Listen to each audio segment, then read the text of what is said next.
Hello, everyone. Welcome to Here Goes the New World Order with our newest guest, Mark Devlin, leader of the majority. Thank you for coming onto the show. Thanks. How are you doing today? Not bad yourself. Not bad. Very, very busy, of course. It's just the run Mm-hmm. up to the election right now. Mm-hmm. And that's why I wanted to bring you on today as well, because there's a few guests that's been on the show that want to be talking about the general election. This is why I asked you and a few other people if they wanted to speak up, what the prospects of the general election would affect Scotland, more Sure. importantly, because most people don't know that the politics don't affect Scotland the same way as they do in England. It's a different Right. dynamic Oh, yes, very and different. people globally don't seem to notice that. They all seem to think it's Westminster and it's nothing is different with Scotland, but we've got a whole different playing field with the Scottish National Party, Unionists, independent supporters, and a whole dilemma of just a thing that's cut off to our own. And I kind of want to be asking just to get just want to ask about yourself. What's who are you just to everyone, and why did you start this thing, the majority, and what's this?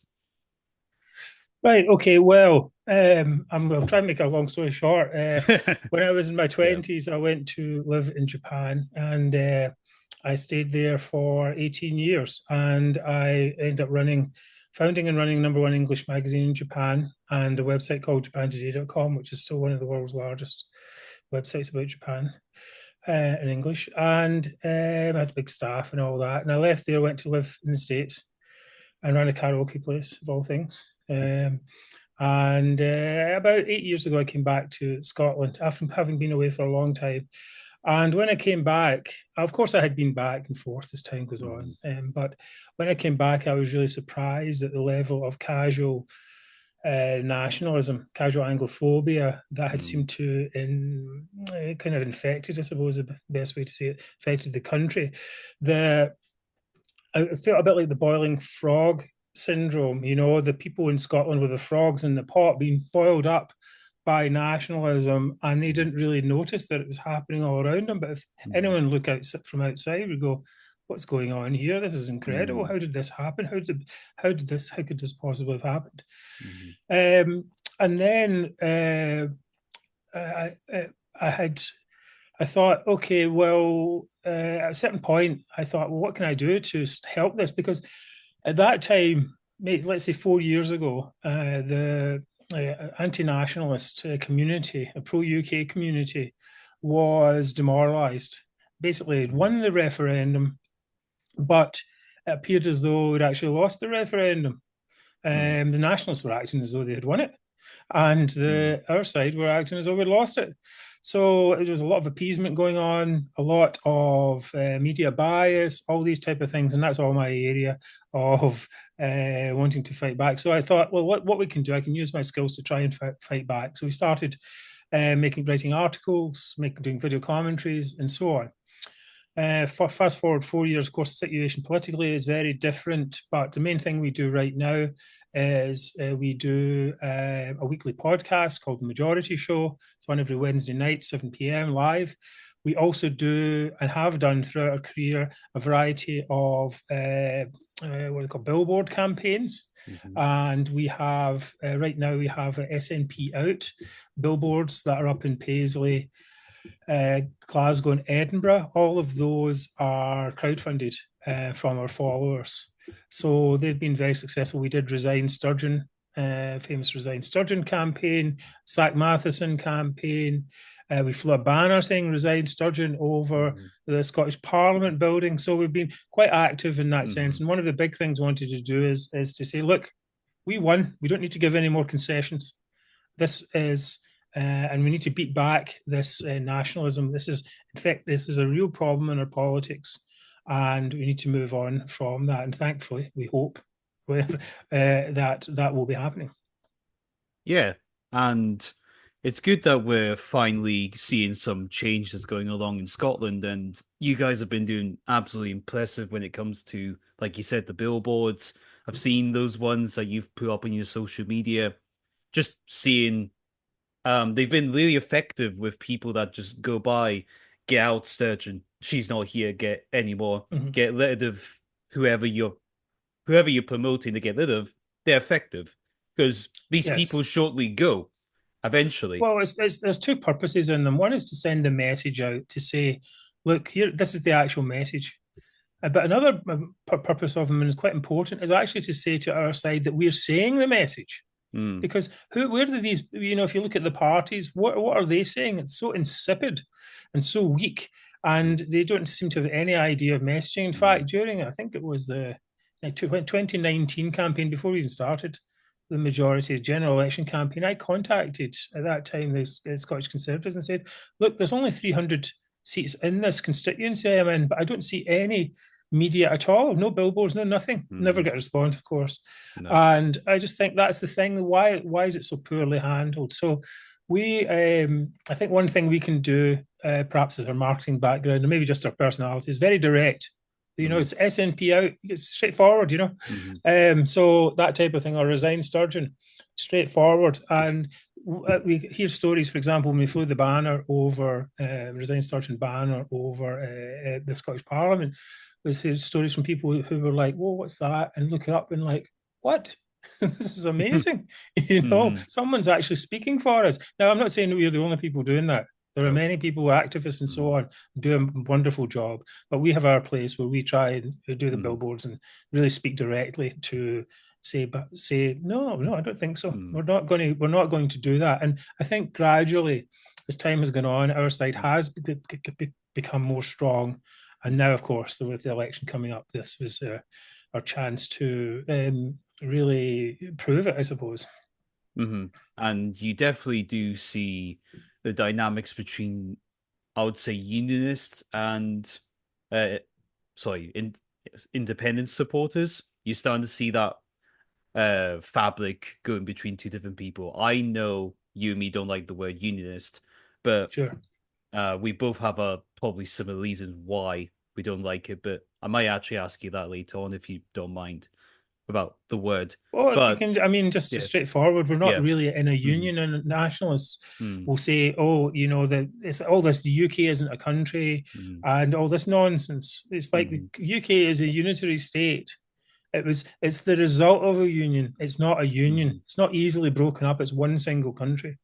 And of course, they want to say it's like, four different countries, so it's easy to break them up, just like the EU. yeah, But it's not like that at all. We've got vast, or deep, I should say, social, economic, mm, military, all types of connections that are very, very, very difficult to break. yeah, because we see all over Scotland that the way Scotland's impacted the world, especially the previous empire England and Britain had anyway, we've had such a grounding effect with technology and advancements, people and everything and culture.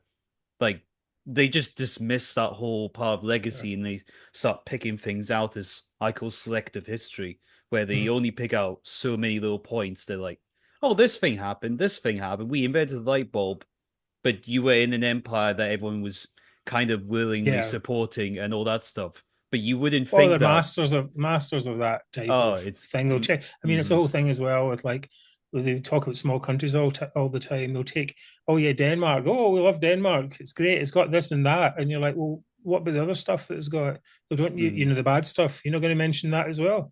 yeah, Anyway, that's just typical of. I oh, mean, that's typical of the nationals mindset, and that's one of the mm-hmm, things I think. one of the things I was quite interested in bringing to the whole thing was a bit of a deeper psychology Mm, to say it's not actually just Scottish nationalists that we're against. It's the idea that nationalism itself is a destructive ideology. When mm, you start to place the idea of a nation above a mythical idea, mm, collectivist idea of a nation above what actual ordinary people want, mm, then in fact we don't need to look far to see the results. We've seen results of 17 years of that. People mm, who are using distraction, incompetent people essentially, using this uh, using this ideology as a way to get power, but mm, without delivering any results. And look at Scotland right now; it's a disaster because of it. mm. And that'd probably be a good point to bring on to what I've asked you to be on the show for, is about this general election that's coming up. Although we're all in the UK, like I said before, what happens in politics in Scotland is different from what happens in England. But what you thinking is, well, you might want to explain to people what's been going on in Scotland for maybe 16 odd years, like different from what's going down in England. But in Scotland, we've had the SNP in power for years, and in my lifetime, that's all who's ever been, and everything's just Right. started getting worse and worse and worse. And this is a perspective I'm just not seeing, or I would say this general election is this might come as a result. It would be bad for the Conservatives down in England, but it would be bad for them up here as well. Sure. And we might have a chance of seeing a Labour government taking over their seats like they did in, I believe, 97, 99, before the elections kicked Mhm. off, Yes. and then devolution parliaments and came in and all that. And what I'm wondering now is, are we going to see the SNP, who's basically the Scottish version of what we've been seeing in England, like 15 years of Tory rule, and we've had 17 years of SNP rule? Yes. Yeah. So do you 17 think we're years. going to be seeing basically the same thing, or like basically a zero seats for the SNP, or Well, like, I think people. I well, think it's a SN. meme. It's a meme. Yeah. Yeah. Sorry. I suppose the SNP followers. I mean, first thing is the SNP followers are disillusioned. Mm, They don't know how to get a referendum, much less how to get independence. There's no path for them through the Scottish Parliament. That was settled by Nicola Sturgeon in the Supreme Court last year. mm, So what do? They've run out of road, and they don't know where to go. Now, I believe the SNP is a party that trades in momentum.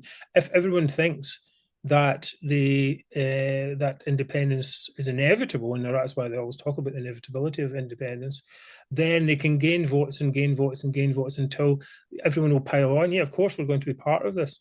But conversely, the opposite is true. Now we've got the situation where they have lost momentum, and people mm, know, well, why would I vote for this party when it can't achieve its main goal? Now, the main goal of something like Labour or Tories is different. It's a multifaceted type of thing. So you can always say, right, I might not like the Tories, I might not like Labour, but there's some policies here I can go for anyway. I can kind of work it out. But in the SNP's case, there's one policy, really. That's it. One policy is to do independence, and if they can't mm, achieve that, why would anyone vote for them? Now, some people might say, well, because they would run Scotland better. Well, we've seen in the past 17 years that's really not the case. So they've nothing. They've really got nothing. mm, So they're in a complete dead end. And now the real problem for them then is that Labour is resurgent. Now, the SNP stole all Labour's voters basically mm, by kind of saying we can get away from Westminster in a different way. And people were disillusioned with Labour at that time through Iraq War, Tony Blair, and so on. But now things are different. Now people are thinking, oh, well, Labour is going to win. So I want to be part of the winning side. mm, And you know what? I can get rid of the Tories this way if you're a anti-Tory voter. I can get mm, rid of the Tories by voting for Labour. I can't get rid of the Tories by voting for the SNP. So mm, all of these factors are coming into play now, and so we're going to see. I don't know how. I mean, it's of course all the polls are predicting a huge SNP loss, but we don't know the extent of it right now. Will it be 20 seats? They'll end up with, will it be 15 seats? Who knows? I think it's going to be. I have no actual prediction, so to be honest, but I think mm, it's going to be a very very bad mm. night nonetheless. for the SNP. Mhm. Because even now, I'm seeing the words of the forum potentially. I've listened to their campaign manager, and they're saying maybe not this time. They've got candidates in every seat. Nigel Farage's party for the forum. They've got chances of winning seats in England, probably not in Scotland, but their aim is to take over the Labour and Tory seats from the fake Tories, because we know they're not actually conservatives, Yes, sure. because they're not actually.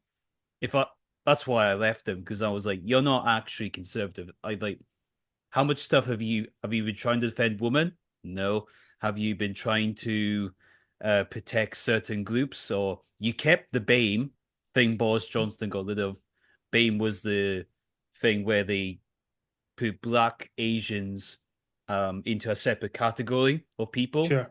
And it was like, Boris Johnson got rid of that, but you kept it.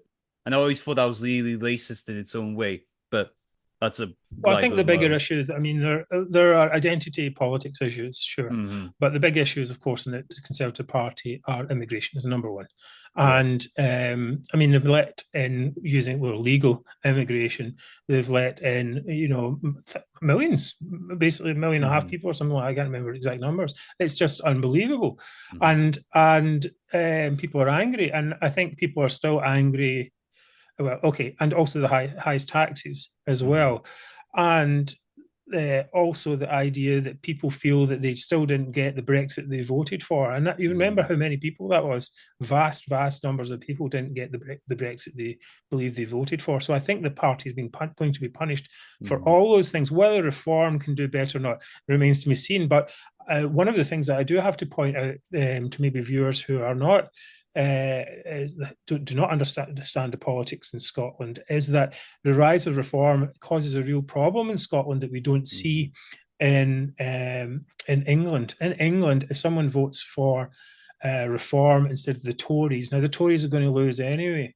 Hmm. So basically, is it really going to matter now? Some people are talking about okay, it could lose the Tories some seats, but I mean Labour's going to win anyway. But here the difference is that in some seats, six, particularly seven seats in the northeast of the country, around about Aberdeen, Hmm. those seats, if reform splits the Conservative vote, it may mean that the SNP will win those seats. And Hmm. this is a big problem. And in fact, I've written an open letter to Nigel Farage, which is published yesterday, Hmm. and basically asking the party to stand down in those seats and so that we could not have the SNP win Hmm. against the Tories because the there's a few issues with it. Um, we don't, of course, we don't want the SNP to win, but also I think it's good politics for reform because reform needs to stand if they want to stand in the 2026 elections where they can actually Scottish elections where they can actually win votes. Hmm. Um, they need to have a good reputation as a pro UK party, and letting the SNP win seats is not going to help that Hmm. in Scotland. Now, of course, it might be a bit late, but we wouldn't have had to do this if reform wasn't resurgent. So we're Yeah. seeing that's a big dilemma. While many conservatives and conservative voters might want to vote for reform in those areas, we find that they have to vote for the Tories to keep the SNP out. So, in effect, what's happening is Scottish Conservative voters are tactically voting for the Scottish Conservatives when they'd rather stay at home or vote for reform. Hmm. So, this is a big, as I say, this is a problem. And we've managed to amass, I think, about 200 or so different people signatories to this open letter, including some of the most prominent pro UK accounts, social media accounts in Hmm. Scotland. In fact, almost all of them. So we can only hope that it's only 2 days to go or a day and a half to go or something, Yeah. that Mr. Farage takes note of it and makes a statement to say, okay, these seats are actually the situation. One, the situation is different here than it is in England. Two, Hmm. please stand. Don't please don't vote for us in these seats. Hmm. And it's a big ask, but there is there's a payoff because if they don't and they let SNP win, that's going to really damage their reputation here in Scotland amongst Conservative voters. Yeah, I totally agree because we I know the two areas you're on about. You got Aberdeen North, which is Sure. Douglas Ross's seat, which is the leader of Yes. the Scottish Conservatives. Sorry, leader of the Scottish Conservatives. He's leaving. And Mm. then you got Andrew Bowie, which is in the Yes. lowest seat. And I've met both the candidates, Joe Hart and Brendan, forget his second name, but they've not actually been long in the game. But the Reform's plan, according to their campaign manager, isn't really to win these seats, although they're kind of telling you to win, vote with your heart. That's what he said. Yeah, well, the problem is, I mean, some of the Yeah. margins in these seats aren't very big. Mm. So if people do vote for Reform in them, Reform can't win in those seats, but they can certainly make the SNP win. And Yeah. that's Mm. not a good result for either Reform or for the rest of us. Now, Reform people have come up with a variety of excuses to deal with this, basically saying, oh, it doesn't make a difference. And we've even seen, I mean, it's been actually quite a little bit disturbing to see people say, oh, well, the Tories and SNP are just the same, this type of stuff. And you're like, look, we're kind of on your side here. Mm. Actually, we're not against what you're doing in principle. The Mm. Conservative Party is dismal. I would rather I mean, I've written articles criticizing, multiple articles criticizing Mm. Douglas Ross, Yeah. and I think he's not inept. Mm. And I think his behaviour with David Duguid situation very poor. But I'd Mm. still rather vote for him than put an SNP person in the seat. And I'd still and that Mm. we need to get that message to people who are considering voting reform in his seat. If, as a protest, you can do it. You can make a protest, or you can let the SNP win. Mm. But you can't. Sorry, you can make a protest, um, or you can vote for the Conservatives, but you can't do both. Because you'll let the SNP in. Hmm. And I think that's a massive worry for a lot of people in England as well who think, oh, Labour's going to get in. Although it might be a meme for GB News and the four members, it's very realistic that's what's going to happen to a lot of places. Just 200 vote difference means SNP win, Labour wins somewhere else, Tories don't get anything. Yes. Well, And I think the issue here though is that we've been working and we and all the other activists have been working for a long time to beat the SNP, and we don't want Nigel Farage of all people to be the one who mm, hand seats to the Tories. It's crazy. It's not in their interest, as I say. It's not in anyone's interest really, mm, other than bloody mindedness or ignorance, perhaps. So mm, we can only hope that either. People that they take notice and Farage says, please stand down, or that by getting publicity for this campaign, that enough mm, voters as well mm, say, okay, I'm not going to take the chance and let the SNP in by the back door, as it were, by voting mm, reform. It's quite tense situation. We thought we were free and clear to some extent. And I mean, as I said, I don't, as you mentioned, the Scottish Conservatives are very weak, barely Conservatives, but mm, they're still so much better than having SNP there as well. So if you make your protest for reform, try and do it in another seat if you can, mm. but not in those ones. Yeah, because we're seeing the dynamics of what's going to probably transpire on Thursday night, and it's just going to be a whole different world of dilemma what we're going to deal with after Friday. Because whether it's the deal with the local government of Scotland or the devolved governments, England or whatever, so on, the world's going to change massively onwards. Yes. And I was mentioning this to another guest before that we're looking at the world from say 2010 to now, almost 14 years. What a change. Like, Mm-hmm. um, but I think this is sort of like the third protest vote we might see publicly in the West, but then again, we're seeing changes in France and other Mm-hmm. places too. But I would like to just stick on to Scotland because that's where it's both our home countries. We have to care about that Sure. place first before anywhere else. And I would like to say, well, What do you think of people who probably aren't as informed as us about current events or things that's going on? And what do you say to those people who, well, my late granny, she still voted SNP, although she never supported independence. And Mm-hmm. and it's like we've got lots of people like that, lots of Labour voters. We know there's at least 20% of the Labour or 30% of the Labour or SNP vote are that dynamic that swaps.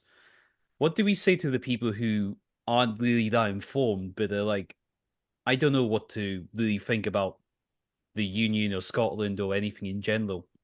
What do we say to Well, I those don't know. I people? think I like to think about the psychology of it and the Mm, type of people that psychology attracts. I think ultimately you say, look, we're at the end point here. We've seen what happens in this psychology, and psychology of blaming someone else, amplifying grievances, um, supremacy mm, or inferiority. All of these things. This is what we have to actually look at because they are expressed when a person comes along, Alex Salmon comes along, or Nicola Sturgeon comes along and says, "Look at those people over there. They're doing bad stuff to you." mm, And you go, "Oh yeah, yeah, they are. Yeah, they are." And you're like, "Well, were they really? Were they really doing bad stuff to you?" mm, But when I was younger, it was, people would get upset at, football commentators, say calling Andy Murray British, something like mm, that. mm, And how did you make a movement, political movement out of that? mm, That's really the question that people need to be asking themselves. What is it in your psychology that makes Scots so open to chancers and incompetents and gropers and people like that, like Alex Salmond and Humza Yousaf and Nicola Sturgeon? What makes it such fertile ground for these type of people to succeed? Because these people are divisive chancers. They can't do anything but blame someone else for the problems. And yet so many Scots lap that up. That's mm, something, I think that's the thing that really needs to be addressed. And so that's what I would say to anyone. It's like, what's the underlying thing driving this? And in many cases, is greed. When I was a kid, I remember I was like 5 years old in primary school, no, primary five, so a bit older than that, sorry.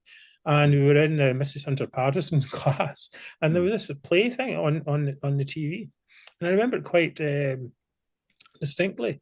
And it had in this, it was a kind of play about, I don't know if it was about Scotland or something, but one part of it was a drunk man drinking out of a bottle, saying it's our oil. And I remember this, it's quite a mm, thing. And she actually mm, complained to the BBC about it. and um, and I was like, it's just that's argument entirely based on greed. mm, And so this is a big psychology. Why are you? I often ask people on Twitter and so on. I say, why are you so greedy?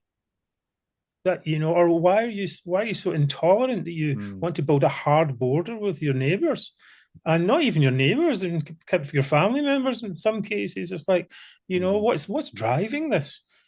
mm, And the problem, as I think, really is that these this fertile ground for these people to come in and say, "Ah, yeah, those people over there are bad. Give me power and money."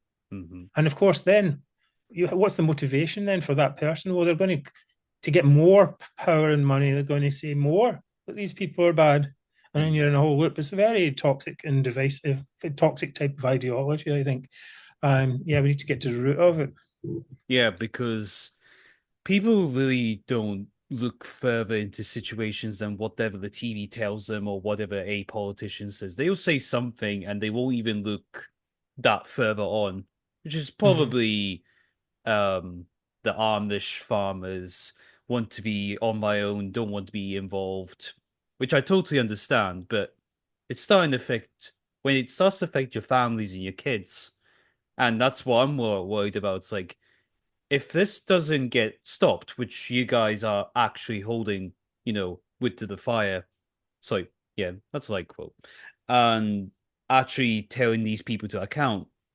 If we just let these, say if you or any of the activists wasn't there, what kind of worse situation could we be in Yeah, they now? just roll over you. I mean, I talk about this a lot in our show, and we just say, look, we we're we we quite enjoy fighting back, but if we didn't fight back, these people would just roll right over us. Mm-hmm. Be a tsunami of BS, and you just be like, "What's going on? It's already bad enough." And people like us and many other activists are already here.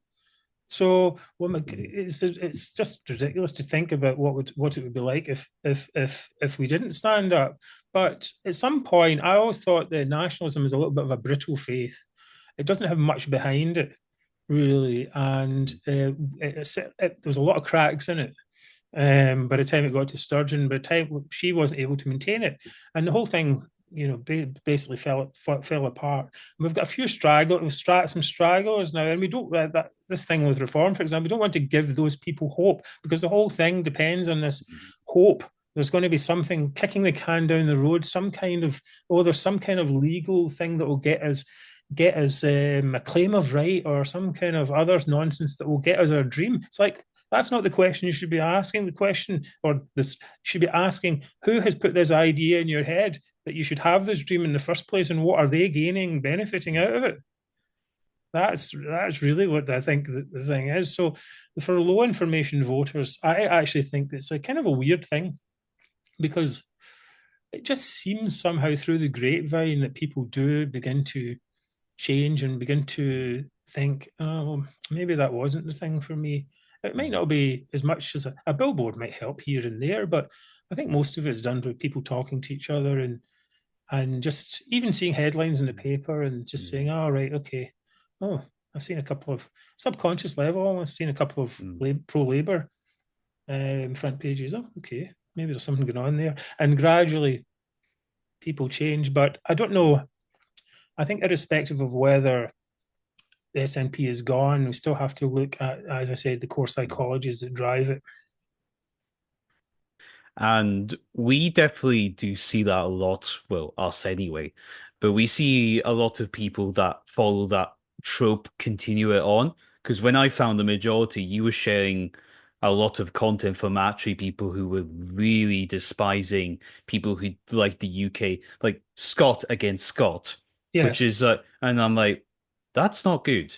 And that No, was it's me not when I good. was No. young and like young, no beard, anything. So and you're like, Well, it's just why are you making what lines? Yeah. yeah, it's like it's just this whole idea that if you somehow don't support Scottish nationalism, that you're not more Scottish. Well, you're just as Scottish as anyone else. It doesn't Hmm. because you wave a flag around doesn't make you more Scottish. You wear a kilt doesn't make you more Scottish. The Scots Hmm. are all different types of people. That's the thing. And what they want is everyone to be a flag waving, kilt wearing, Scots language speaking, all this type of stuff. It's a homogenization of culture, and that's not what Scotland's about. Scotland is a very varied nation. Hmm. So we'll keep that instead of just saying, "Oh, you don't agree with me, you must be a traitor." It's ridiculous.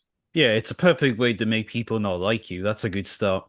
Well, I mean, it's self-defeating, of course, as Yeah. well. But if Hmm. enough people do that, then you end up in a kind of dangerous area where people are afraid to speak out, and that was actually the case to some extent until fairly recently. Because where we had people was basically say anti-Westminster or anti-British, you actually pissed off a lot of, sorry for swearing, but we actually annoyed a lot of English people who were basically the reverse end of that same argument. And True. then sometimes they put arguments to me or anyone else saying, oh, well, the English hate us as well.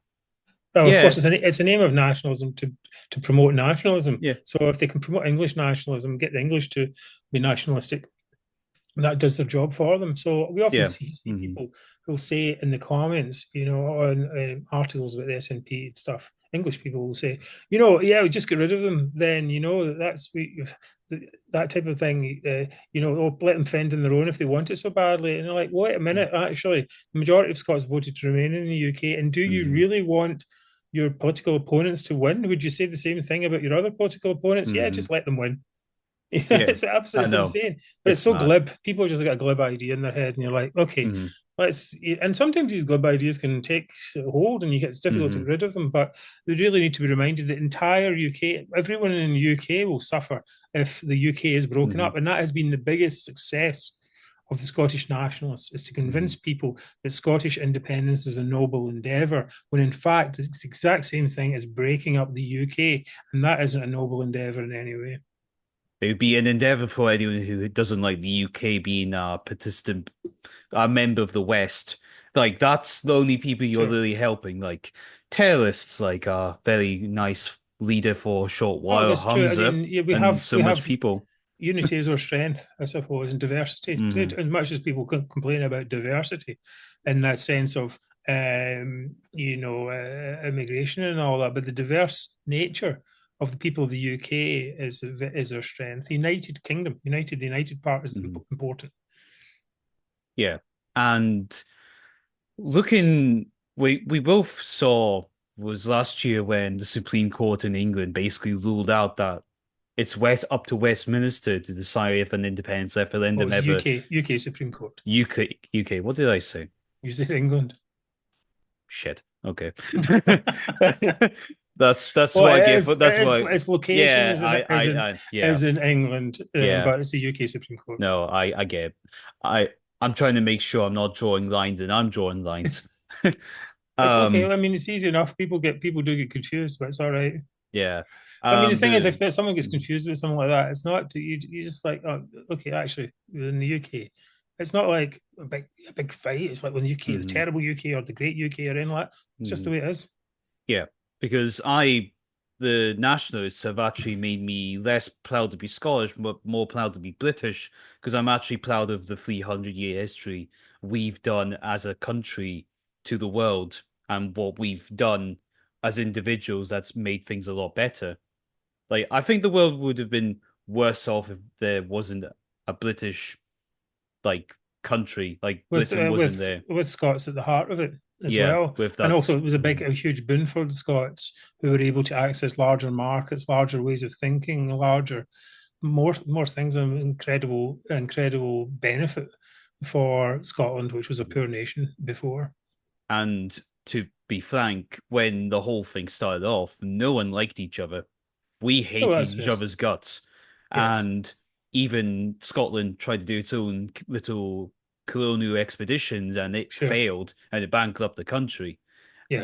But the people who tell you at the top, like the S&P, won't tell you that. But No, uh, but I think also as well, it's all countries of history, and there's all been conflicts of all kinds. So I don't think it's really instructive to go back into history that much and to say, it's like someone saying a battle, in 13, whatever it is, 11 or 13, mhm, I can't remember right now, sorry, is important to their lives right now. It really isn't. What's no. important to their lives Mhm, right now is, having, a health service that works, mhm, have an economy that's running where they can get jobs. That's what's important. mhm, And that really, I think so. We have to really try and focus back in on the actual real issues that people are interested in, and not dwell on mhm. the past, which isn't really that bad in most cases. No. And well, we should really talk about the future because after Sure. Friday, we'll probably see a massive Labour government and the SNP will still be in power in some form. But where do you see things going, like politically and people? Because you want about the NHS isn't doing so well. Um, I definitely see the oil industry is not doing well. The companies are fuming to even Sure. exist in the city. Like Aberdeen was meant to be the oil capital. Shell has actually just destroyed its own building they built in 72, and now they're just renting out a capital building or basically a modernized glass building. And a lot of companies are like, we do see buying oil from the Middle East is a lot cheaper than drilling in the middle of the ocean. And Yeah, many, I think many yeah. other things are happening as well. I think there has to be a rejection of ideologically driven politics to some extent. We see it a Mhm, little bit in the Labour Party with their idea that they have their socialist ideal that many, maybe extreme Labour Party members might have, but Keir Starmer has been trying to take a pragmatic course on this is what this will actually cost and so on, and try to deal with that conflict between ideology and pragmatism is going to be a big thing that's coming up, because we're seeing that to some extent with, for example, net zero plans, which basically have extracted vast sums of money from ordinary people on an ideological basis. And people are like, well, wait a minute, we want that money in our pockets now. And Labour has, to some extent, tried to address that. But I think how much they can address that is an issue. Same with the NHS ideology. There's an ideological component to it which says, "Oh, we have to have all this free stuff. Oh, the government's got to provide for us and all this." But the reality is coming up against the reality. So I think this is going to be the big issue for Labour: is can they continue to be pragmatic leaders in that sense and be managers, I suppose, of our services. Mm. As for reform and so on, and the Tory party, well, they were captured by these global kind of globalist conceits as well, and they need to get back to the roots. Whether reform will get any traction after they only get a few seats in this election, it remains to be seen. Um, but certainly it's an interesting thing that where Europe is going to more to the right. Well, they say Europe is going to the hard right. It's actually really going back to the centre. Mm. Actually, a lot of these policies, I think net zero is quite extreme, and some of the other policies or global policies that are in place are very extreme as well. So seeing a return to the centre, but whether Labour can maintain that centre or they've grabbed it, I don't know if they've grabbed it enough to be able to get to stop the Tories coming back, but they were able to successfully do that through the Blair years. So it's a Mm. possibility that that could happen again, and the Tories may have to reinvent themselves entirely. But who knows? Events will come up, and we'll see the way things go. I mean, I Yeah. don't know. Do you think that's a thing between ideology and pragmatism? I would say it does play a part because we're definitely seeing, oh, it's culture too. Mm. Culture, I think, between ideology and culture, because for years that the left of the argument has been trying to make people not like the country that they live in for so long. And Mm-hmm. now we've got an actual rejection movement. But it hasn't been just in the UK effective. It's been in America, it's been in Yes. Europe, it's been in all these different countries where you've been basically making like the elites of the countries have been making so sure that their countries aren't working for the people, but they will do Mm-hmm. whatever policy they can, whether it's bringing more immigration, which this election's turned into, which some Mm-hmm. people fear that will cause more racism. But I think that might just bring the reality of what the hell's been going on to this country by itself. But in Yeah. Europe, that's definitely showing. Yeah, But I mean, again, it's an ideological thing. The hmm ideology is open borders hmm and are good.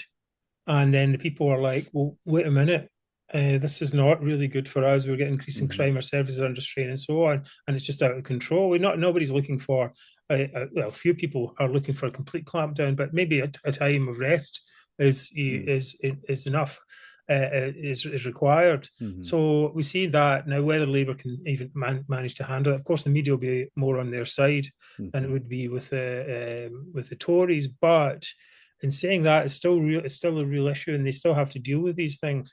If they can, um, if they can continue to be pragmatic in power, then they could probably do quite well. But if they start to go back to their ideological roots, then they're going to lose power fairly quickly, and we may well see that mm because they're not clear enough, not that all that clear. And perhaps that's the thing, just to get elected, where they don't not necessarily that clear, but that would in power that will give an opportunity for extremists within their party to try and mm push their agendas again against what the public want. And I think that people will have a very poor reaction to it. And it's like you promised to manage this thing properly, but why are you getting distracted with all this other ideological stuff? You need this thing to work. hmm So that could be a problem. As for the SNP, well, they're down, but they're not out. So we mm have to make sure that we can continue to fight them until they're gone, and then, as I said, to get address the underlying issues, hmm psychologies, pathologies hmm that let them prosper in the first place. Yeah.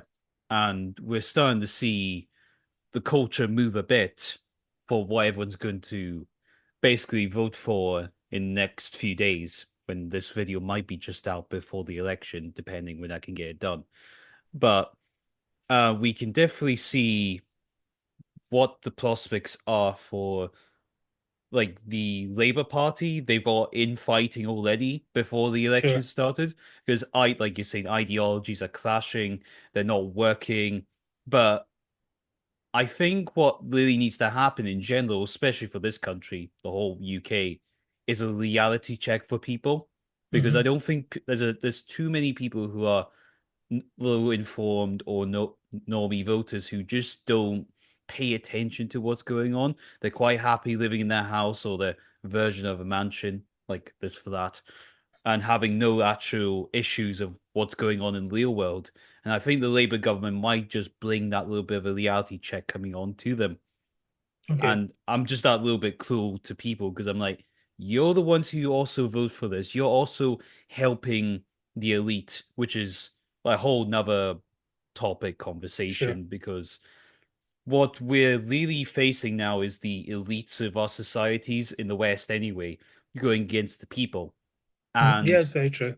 we're not into any conspiracy zone, but we're seeing that more and more with people that's changing laws, making things better for other people. We see the S&P came out with the papers not long ago saying they will bring more immigration to Scotland, although our population's 5 million just Sure. crept up a bit. It's like, Like, why is it even an issue? It's not, it's like, yeah, why is immigration even an issue? Shouldn't yeah. even be an issue in that, in this sense. Hmm. It's like, it's a distraction. It's a distraction from the real problems people have here. It's like, oh, we'll try and do things for people, these poor people from another country. It's like, okay, we understand that impulse, but we do have actually people here we need to deal with and issues that we have to deal Hmm. with here. And then you can do a little bit of that, but it is taking over as the main issue. Is people rejecting that type of Hmm. thing. Anyway, so okay, Yeah. go ahead. Yeah, no, like you're perfectly right with that, but I'm just saying that this whole what we're going to be seeing in the next few years, we're going to get a whole mind soup of what the hell the elites want us to think and what the Sure. people think, because what we think is bad now is mild, not even close to hot or anything, and there's chances of the what most young guys that I know, or the form people who are candidates, they don't like this 28 years of Blairite Blairism, where Mm-hmm. the culture of the country of the UK itself has actually been changed from what it originally was, Mm-hmm. but even when Thatcher was in, or Sure. even before Thatcher. But when 97 came in, and Blair changed laws. There was like over 300, 5,000 laws added, change, Ofcom existed, and all these things are coming in. And we're probably going to have that reality check of this paradigm period where we've, in all generations, going to have to kind of do this reality check and hopefully not bring in really bad people. But now we're getting young people who's more involved. But I would Yeah, I like think to, it's. I mean, yeah, you've got to see that. I suppose that the yeah, establishment is the green establishment is the establishment, for example. And mhm, people have been brought up in this for a long time. Like, well, maybe it wasn't. Maybe we've been lied to all this time, and so mhm. on. Anyway, that's a bit outside Yeah, my yeah, scope. that's fine. But I would say, although we've got this whole dilemma going on outside of the world, do you think that Scotland's got its chance to be the prosperous thing it's used to be before, like before we know it's gone Yeah, of course. I mean, we're downhill. trying to, Yeah. we're trying to, we talked about that a little bit earlier in the sense that, our objective, is to make a better Scotland as well. Hmm. Our stated objective is for a thriving Scotland free of toxic nationalism that's strangling its Hmm. potential. And there's a lot of truth in that, I think, because basically people can't invest here because of higher taxes, because of the threat of independence, because of an anti-business administration, and so on. And that has to change. And we can only hope that the Labour Party understands the ongoing threat of a resurgent SNP. After a couple of years, they're going to be saying, "Oh, yes, the Labour is just as bad as the Tories." Hmm. Right? Well, they've already started. So Yeah. how does Labour counter that threat? And they have to Hmm. be quite strict on it, I think. And so hopefully we'll see some action from them to quash this any resurgence in the SNP. But yes, of course, Scotland can prosper, but it's a requirement. It's necessary Mm. to get rid of SNP. They're not Scotland can never prosper when they're in charge. And I would assume you guys in the majority of many activist groups that will be pursuing do you guys have any plans of what you're going to do in future to make sure this becomes more of a reality or Well, our number one project is to see if we can reform devolution. I think hmm, that's the big thing. We you think we that's more of a problem, devolution? well, not devolution as such, but because getting power to closer to local people is a good thing. But it's the nature of the way it's been done in Scotland, basically by installing a whole parliament that was unnecessary. We already had 50 MPs. They could have done what they could have done any policies that were specific to Scotland, and we already have local authorities. So there was already was devolution. Mhm. It wasn't just called it wasn't legislative devolution. And what we've found over these past 25 years, in fact, I think yesterday was the 25th anniversary of the opening of the Parliament or some such thing, is that 25 years of bad laws being made, with so Mhm. many laws that are repealed and or that repealed because they're so poorly drafted, or that are deliberate constitutional power grabs and are also rejected. And we just don't need this extra class of government. And we certainly don't need the class of hangers on to that government and the money. And we certainly don't need the idea that it can be hijacked by nationalists who could then use the power of government and the funding of government to push their agendas. We've seen how that's all worked out. So I think what we need next is a discussion, an open discussion, and maybe an honest discussion to say, look, this system doesn't work, and what is a better system for Scots that we can put in place. And I'd like to propose a constitutional convention where people can come together. Nationalists are always talking, yeah, we're going to have a constitutional convention to say how the future Scotland would look, and how an independent Scotland would look. Well, why do we have a constitutional convention and Mhm. say, let's see how a future Scotland could look. So I think there's a lot of work to be done in that, but there's already a groundswell of people who are who are already willing to abolish the Parliament and replace it with something better, or if they can't replace it with something better, just have nothing. I mean, you don't Mhm. need it. So we will be working on that a lot over the next next however long, and Mhm.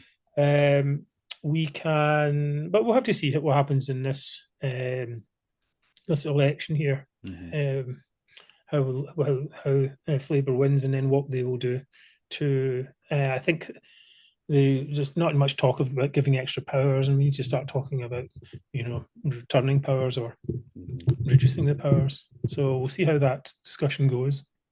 Yeah, because that's what I want to do on this show, where I get people to express their opinions without actually being feared of getting silenced or anything harsh being done to them, because that's what I want people to do is having conversations. And the only way things get better in any sense is if you start talking. And it's Sure. always Yeah. worked in every sense.